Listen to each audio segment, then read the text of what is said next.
Aleluya, gracias Señor. Celebramos, Señor, de que tú venciste, Señor, en aquella cruz. Oh, todo yugo de pecado fue sanado, limpiado. Gracias. Celebrar a Cristo, celebrar. Oh, Santo.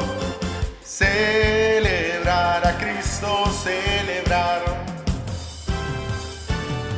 Celebrar a Cristo, celebrar. Celebrar a Cristo, celebrar. Resucitó, Él resucitó y por siempre y vivirá. Él resucitó, Él resucitó. Vamos a celebrar, vamos a celebrar, vamos a celebrar que nuestro Señor resucitó. Al tercer día, Jesús, tú venciste toda muerte, Señor. Gracias. Gracias, Señor, porque ese sacrificio tan hermoso, Señor, lo tenemos presente en nuestras mentes y en nuestros corazones. Sabemos lo que ese sacrificio en ese madero significó. De tal manera me amó que su vida no escatimó.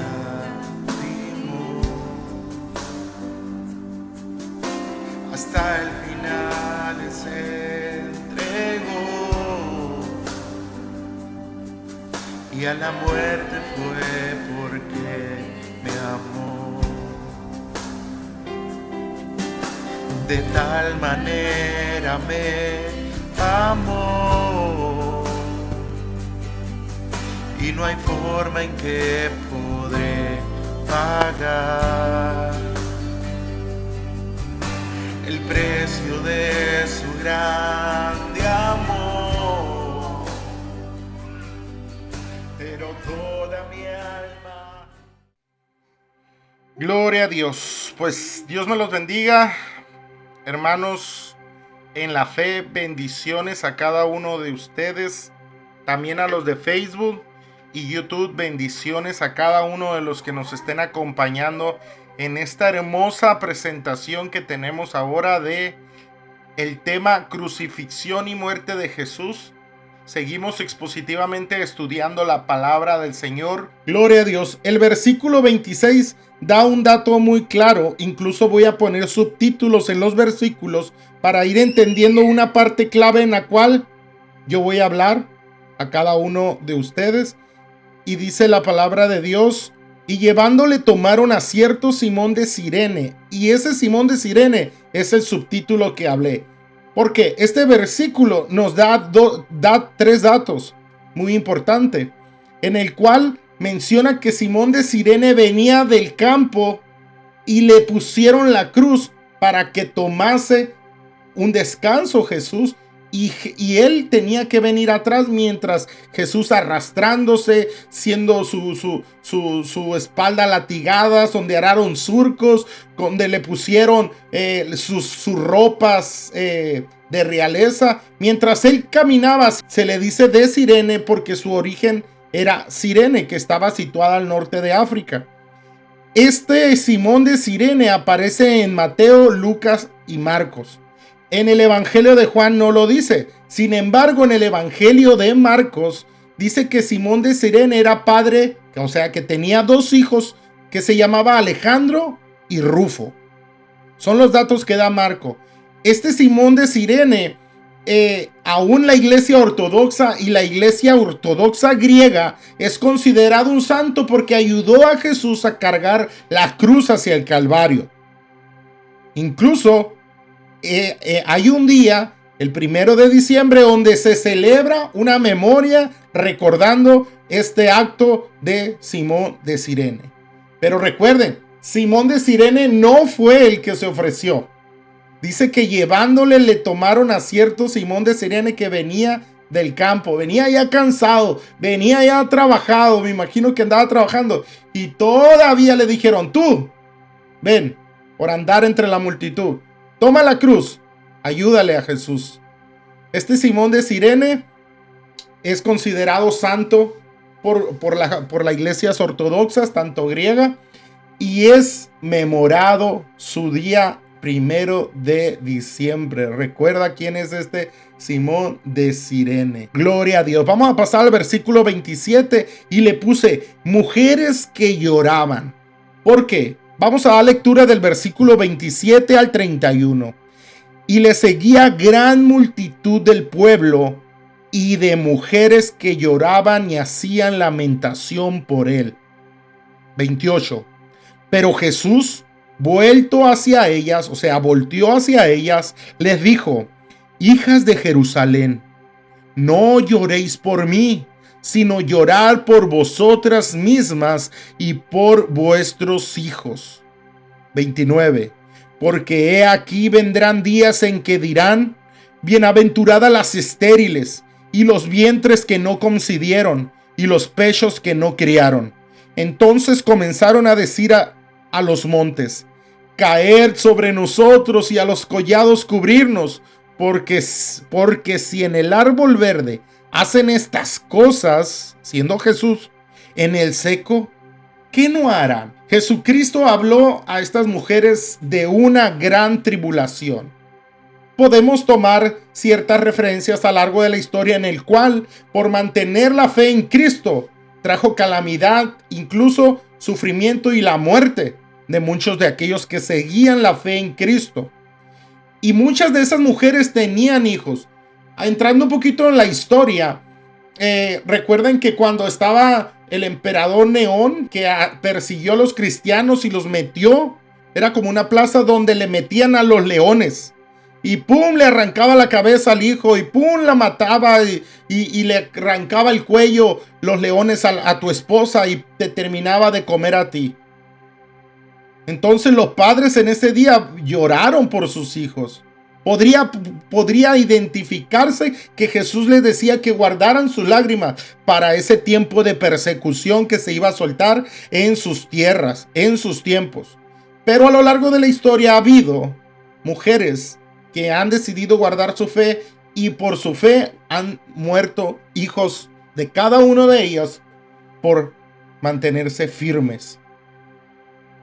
Esos días, dice la palabra de Dios, las mujeres iban a desear que cayeran los montes sobre ella y los collados cubrirnos de tal persecución y de acecho a sus vidas. Y dice en el último versículo: porque si en el árbol verde hacen estas cosas, Jesucristo aparentemente externamente estaba derrumbado, pero él estaba verde, él estaba lleno del Espíritu Santo porque no fue hallado pecado. Él estaba en victoria, él mismo se entregó. El Señor Jesucristo no quiere que lloremos por él. Jesucristo quiere nuestra fe y nuestra confianza. Jesucristo no quiere que nosotros tengamos piedad o lástima. Queremos que en Él vayamos refugiados, y quiere que ese pecado que habitaba en nosotros lo hallemos en la fe y la confianza de que Él padeció por nosotros. Jesucristo no quiere que las mujeres lloren por Él, sino que los guardaren esas lágrimas, porque iban a recibir persecución. Esa fe y esa confianza la tenemos que tener nosotros a toda adversidad, a toda prueba y tribulación en estos tiempos. Vamos a pasar a leer el versículo 32 y le puse dos que eran malhechores.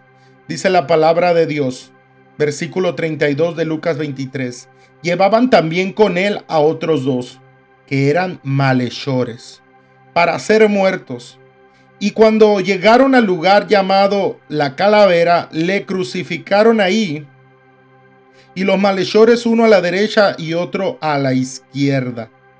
Fíjense, dice que había dos malhechores. Malhechores, aunque Mateo dice que eran ladrones y Lucas dice que eran malhechores. La palabra malhechor es hacer mal hecho a alguien. Por ejemplo, viene también derivado de maldecir. Mal se significa hacer algo, pero con malas intenciones. Y en su palabra más profunda, malhechor también quiere decir alguien que habitualmente, ya por hábito, hace mal a las personas. O sea, esas personas morían, vivían nada más para hacer el mal a cualquiera. Era un hábito que tenían. Y dice que y cuando llegaron al lugar de la calavera, le crucificaron ahí. Tenemos un reloj judío y un reloj de nosotros. La hora de los judíos no es la misma que la de nosotros. La hora primera de los judíos es como a las 7 de la mañana, o sea, cuando sale el sol. Se podía considerar de las 7 de la mañana es la hora primera. En otros evangelios, principalmente en Marcos capítulo 15, 25, dice que era la hora tercera cuando le crucificaron. O sea que el versículo 33 está diciendo que a la tercera hora lo crucificaron. Y según el reloj que tenemos aquí, eran las 9 de la mañana cuando le clavaron los clavos en las manos y en sus pies y le colgaron en un madero. De hecho, muy importante.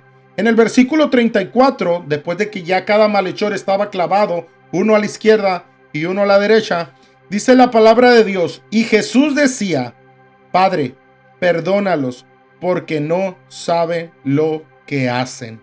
Cuando lo estaban crucificando, lo estaban ingiriendo, cuando lo estaban diciendo toda cosa maligna, burlándose de él.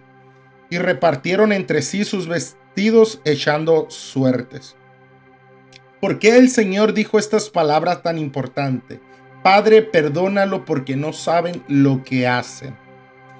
Lo que provoca en Jesucristo el enojo de Dios, lo que provoca los juicios de Dios, lo que provoca el castigo de Dios, lo que provoca la ira de Dios y lo que provoca el odio de Dios es el pecado. Y Jesucristo estaba consciente que el hombre vivía solamente para hacer el mal, para pecar contra Dios. Cuando tú pecas, no solamente la gente y tú salen manchados. Jesucristo le incomoda. Dice que odia el pecado, no puede habitar entre la inmundicia del pecado. El Señor odia el pecado. El Señor se enoja contra el pecado. Incluso tiene juicios contra el pecado. Tiene castigo al pecado. Dios se aira por el pecado. Entonces el Señor por nosotros se hizo pecado. He ahí por qué nosotros somos perdonados en Él. Perdónalos porque no saben lo que hacen. Era un pecado imperdonable hacerle eso al Hijo de Dios. Sin embargo, Jesucristo aclamaba por nuestro perdón. Le puse como título, se burlaban de Él. Dice la palabra de Dios. Y el pueblo estaba mirando y aún los gobernantes se burlaban de Él diciendo, a otro salvo, sálvese a sí mismo, si este es el Cristo, el escogido de Dios.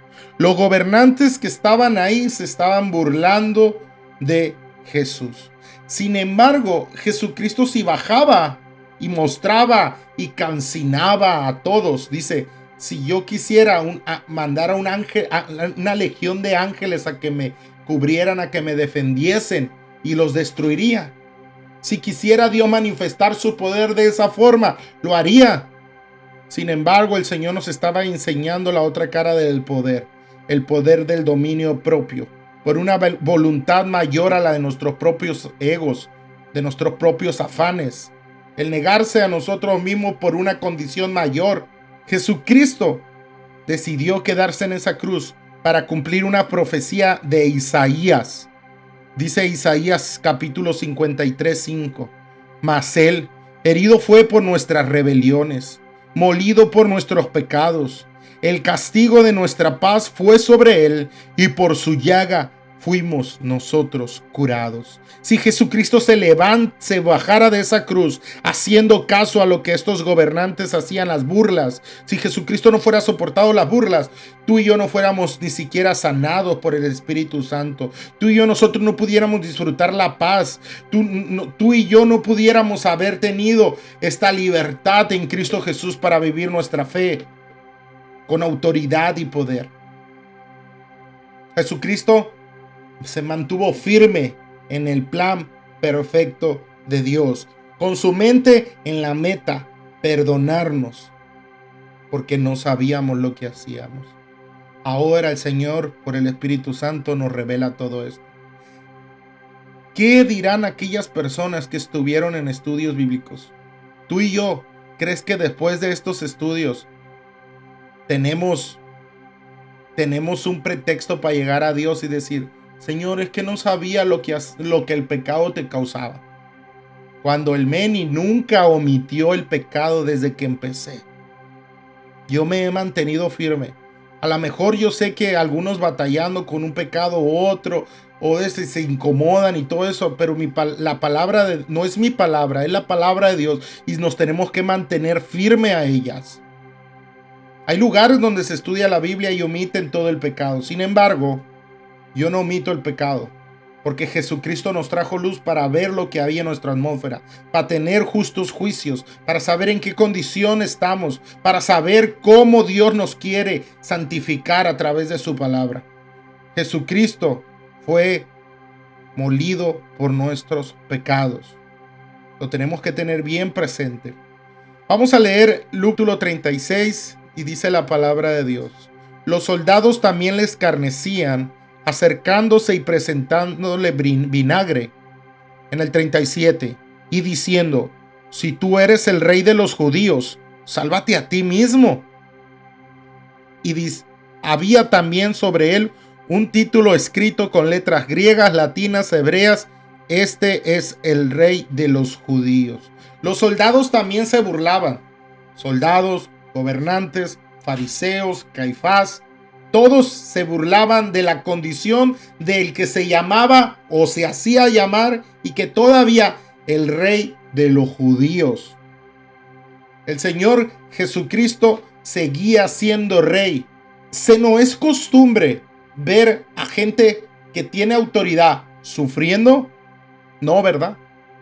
Cuando alguien tiene autoridad, por ejemplo los presidentes, su economía sube, su estatus sube, todo su estilo de vida tiene acceso a médicos, tiene acceso a guardaespaldas, su vida segura, nadie le puede hacer nada, tiene escoltas. Sin embargo, este rey, esta autoridad que no era ni humana, era celestial, estaba en estas condiciones.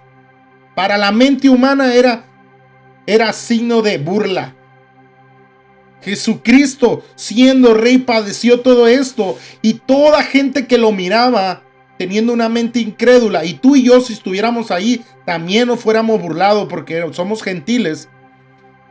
Dice que le escarnecían, o sea que le incomodaba esa burla, porque Jesucristo no olvidó que era hijo de Dios, no olvidaba su poder de hacer justicia con su mano. Él no crean que cerró su mente para ignorarlo, como ese dicho que dicen los niños: no oigo, tengo orejas de pescado. No, Jesucristo los estaba escuchando, pero aguantó. Lo escarnecían por dentro. ¿O creen que Jesucristo estaba con una sonrisa en la cruz?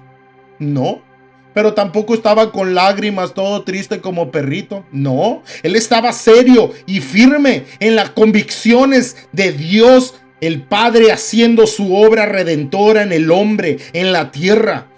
Jesucristo se mantuvo firme, aunque lo escarnecían por dentro. Él no perdió el juicio. Él se mantuvo y le presentaron vinagre para que pudiera decir: no, lo que está aguantando este hombre es un dolor tremendo. Y claro que lo llevó. Pero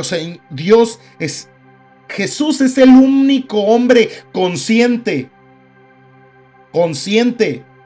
accesible a este tipo de dolor, porque él pudo soportar no solamente el dolor físico, sino también el dolor espiritual. Le decían Lo mismo que los gobernantes. Si tú eres rey de los judíos, sálvate a ti mismo. Humanamente el Señor no ha venido a salvar a nadie. Todos vamos a morir y tenemos que pasar al plano espiritual. Elizabeth ya no va a tener ese cuerpo, ya no va a tener ese pelo, no va a tener ese... Ahora va a ser espíritu. Cuando Jesucristo venga, cuando Dios nos levante en gloria, que partemos con Él, o sea que partamos antes de esta vida, el Señor nos va a dar un cuerpo diferente a lo que estamos nosotros. Entonces, esa alma, ese espíritu, eso que no se pierde, eso que no se corrompe, Jesucristo venía a salvar. El título que le pusieron, este es el rey de los judíos. Fíjense qué curioso. En el Evangelio de Marcos es la versión más corta y él en su título, lo pueden buscar, dice el rey de los judíos. En el libro de Lucas es el que leímos y dice, este es el rey de los judíos. En el primero fue el rey de los judíos. En el segundo, Lucas, este es el rey de los judíos. En el evangelio más extenso, porque los 4 evangelios no omitieron esta frase, con unas variaciones muy significativas, dice, este es Jesús, el rey de los judíos. Es el letrero que le pusieron arriba. Y en la versión más completa está en el Evangelio de Juan y dice, Jesús de Nazaret, rey de los judíos, que es el que más avalan que debería haber estado. Incluso la sigla de esta frase, Jesús de Nazaret, rey de los judíos, alguna vez lo han de haber escuchado, pero se llama INRI. INRI es la abreviación de Jesús de Nazaret, rey de los judíos. Y lo escribieron en 3 idiomas diferentes. ¿Por qué en 3 idiomas diferentes? Había tres idiomas diferentes en ese tiempo. Hebreo, griego y latín. Y Juan 19:20 lo titulaba, dice, el título estaba escrito en hebreo, griego y latín. Y en hebreo, el idioma de la religión, está haciendo énfasis o representación de la religión en hebreo. En griego estaba escrito haciendo representación el idioma de la inteligencia, la educación, la literatura y la ciencia. Y en latín estaba el idioma representado en el oficio del imperio, en el idioma de la ley, del orden, del poderío militar y del gobierno soberano.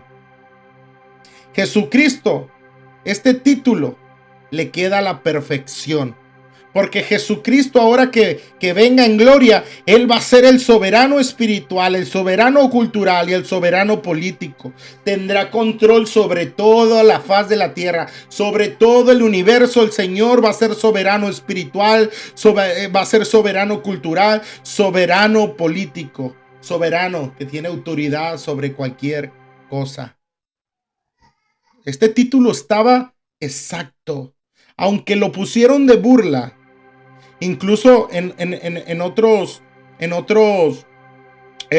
evangelios había una discusión entre los fariseos que no querían que le pusieran esto, porque el rey de los judíos, porque lo que lo pusieron fueron Pilato, y dijo, lo que escrito, hecho está, se queda. Porque era como una burla también para el pueblo hebreo. Subajando a los judíos juntamente con Jesús. Y los fariseos lo notaron, lo detectaron que se burlaban de él. Vamos a leer el versículo 39 y aquí vamos a ver una plática que tuvo los malhechores. Lucas dice que eran malhechores. Mateo dice que eran ladrones. Los ladrones tuvieron una plática mirando a Jesús en medio crucificado.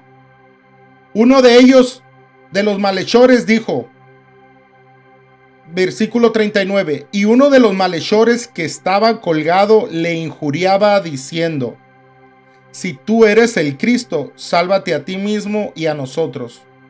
Puede haber sido el de la izquierda o el de la derecha. Probablemente haber sido el de la izquierda. Ahí nomás lo puse nomás para llevar el orden. Y él en el versículo 40 le respondió el otro malhechor. Respondiendo el otro le reprendió diciendo: ¿ni aún temes tú a Dios estando en la misma condenación? En el versículo 41 dice: nosotros a la verdad justamente padecemos porque recibimos lo que merecen nuestros hechos, mas ningún mal hizo. Esta plática abre y aclara lo que estaban pensando dos personas. Uno le injuriaba diciendo o burlándose: sálvate a ti mismo, repitiendo lo que los gobernantes y los soldados decían a grandes voces para que haber escuchado también el malhechor. Y el otro le dice: ni aún temes tú a Dios estando en la misma condición. O sea, ni aún la muerte y el dolor de estar crucificado y sufriendo todo esto a punto de morir, tienes poquita consideración. Porque él decía: sálvate, pero sálvanos a nosotros, por si se cumplía, ¿verdad? Uno de los malhechores se dio cuenta que Jesucristo era inocente. Había comprendido que verdaderamente él estaba en el lugar de otro, que verdaderamente Barrabás debería de haber estado ahí. ¿Se acuerdan que algunos estudiadores les dije que Barrabás estaba preparada la cruz para Barrabás y dos personas que le seguían? Pues Barrabás no estaba en ese lugar. Barrabás estaba libre, salvo. Sin embargo, estos dos malhechores no se salvaron y estaban crucificados juntamente con él. Uno, su mente ya se estaba aclarando. Hoy se te puede estar presentando el evangelio de Jesucristo a mi papá y se puede estar presentando el evangelio a mi hermana Sabi. Pero mi hermana Sabi, si su mente estuviera corrompida y su mente estuviera mal, pudiera estar entendiendo o comprendiendo las cosas de diferente forma. Vamos a suponer que mi mamá está aquí, pero no está aquí. O que mi papá está aquí, pero no está aquí. La naturaleza de lo que hablamos y de lo que hacemos da testimonio de cómo nosotros vemos a Jesús en ciertas áreas de nuestra vida. Probablemente hasta tú y yo ni entendemos, ni comprendemos y menospreciamos. Pero a lo mejor la Elizabeth está aprendiendo y está aceptando y reconociendo lo que Jesús padeció. Eso es lo hermoso del evangelio. Podemos estar tú y yo en la misma situación y Dios estar obrando en el corazón de diferente forma de cada uno. Unos para condenación y otros para salvación. Por eso, pon tu corazón y tu mente, ríndete a Cristo. Este ladrón halló, dice, mas ningún mal hizo. Estaba comprendiendo de que él estaba ahí con un propósito mayor. Pero los otros sí merecían estar ahí. Vamos a estar dando lectura en el versículo 42. Ahora este ladrón se ve más claro lo que pensaba. Se ve más claro lo que él estaba meditando en su corazón y en su mente al ver a Jesucristo crucificado en esa cruz del Calvario. Él no estaba teniendo lástima. Él estaba diciendo: este es mi Salvador y necesito que me escuche y necesito pedirle al Rey de Gloria que me salve. Y dice en el versículo 42: y dijo a Jesús: acuérdate de mí cuando vengas en tu reino. Entonces Jesucristo, y no vamos a leer tantito, voy a explicar poquito lo que estos dos malhechores eran. Estos dos eran considerados en el libro de Lucas malhechores. Los dos eran malhechores, están igual. Los dos son hombres, están igual. En el evangelio de Mateo, a los dos los tenían como ladrones. También a los dos los habían arrestado por el mismo crimen. Los habían juzgado por el mismo crimen. Estaban condenados por el mismo crimen. Estaban siendo castigados en la cruz por el mismo crimen. ¿Qué fue la diferencia de estos dos hombres, uno no creyó en Jesús y otro creyó en Jesucristo. Dice en el versículo 43, entonces Jesús le dijo, de cierto te digo, que hoy estarás conmigo en el paraíso. Gloria a Dios, porque Dios escuchó su clamor, escuchó sus palabras. Dos personas que estaban destinadas a morir en la cruz. Lo que hizo la diferencia fue la fe puesta en Jesús. Tú y yo vamos a morir como los impíos, a lo mejor hasta peor o menos, pero vamos a tener el mismo fin. Lo que define de ti y lo que define de mí es nuestra fe en Jesús, donde vamos a pasar nuestra eternidad. Elizabeth, podemos decir, va a la escuela. No es la única niña que va a la escuela. Hay otras amigas que van a la escuela, niños y niñas que van a la escuela. Hay niños que asisten y van el mismo día de clases a la escuela que la Elizabeth. Sin embargo, lo que define de que ella sea una buena estudiante es sus convicciones del resultado final en su calificación. Y eso hablando humanamente, pero en la fe de Dios no nos va a poner una calificación, ya sea de panzazo como sea, pero hay que pasar para la gloria y honra de Dios, porque cualquier lugar en el cielo es mejor que cualquier lugar en el infierno. Jesucristo nos ha venido a salvar. Y aunque tu vida se parezca a las demás, si tú ya estás destinado y tú ya no tienes confianza ni fe en nada, lo único que te puede cambiar la vida y dar salvación es tener fe en Jesús. Cree en el Señor Jesucristo y serás salvo. Gloria a Dios. Vamos a leer el versículo 44 porque aquí pasan algunos sucesos antes de la muerte de Jesús. Y vamos a dejarlo hasta estos dos versículos porque lo dividí en dos, porque está extenso. Y qué bueno que tú y yo lo podamos estudiar así tan detenidamente, que frenes tu vida. Todo el mundo atrás, miren, todo el mundo afuera está arriba y abajo, aún aunque ya es noche, hay mucho movimiento en las calles. Y tú y yo decidimos hacer un altar en nuestras casas y escuchar la palabra de Dios. Gloria a Dios. Dice la palabra de Dios, Lucas capítulo 23, 44. Cuando era como la hora sexta, dijimos ahorita en el reloj judío, eran las 9 de la mañana cuando lo crucificaron. Ahora está diciendo a la hora sexta, que es a mediodía. Dice que hubo tinieblas. Hubo tinieblas sobre toda la tierra hasta la hora novena. O sea, no solamente era de que el sol ya no alumbraba, eran tinieblas. Era una tiniebla espesa, una oscuridad tremenda. Dices hasta la hora novena. 3 horas de oscuridad. Hasta las 3 de la tarde hubo tinieblas. Desde las 12 a las 3 es cuando el sol está más en su plenitud, ¿verdad? En su máximo cenit. Sin embargo, aquí dice que hubo tinieblas y en el 45 dice, y el sol se oscureció como un tipo de eclipse. El sol se oscureció y el velo del templo se rasgó por la mitad. No voy a explicar lo que significa ese velo porque durante la oscuridad y el velo hubo sucesos que fue la muerte de Jesucristo. No más que el libro de Lucas pone estos dos datos juntos y después se explica un poquito más de cómo murió Jesús.